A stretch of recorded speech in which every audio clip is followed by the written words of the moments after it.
Ayan.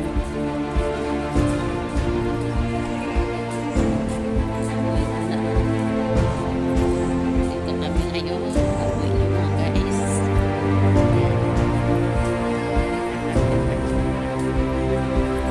Ayan. Ayan. Punta kami sa palengke para bumili ng ulam. Guys.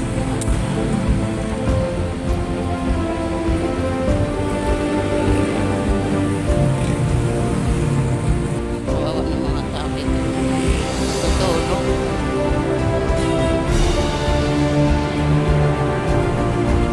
Natutulog ng mga tao dito. Kawawa naman.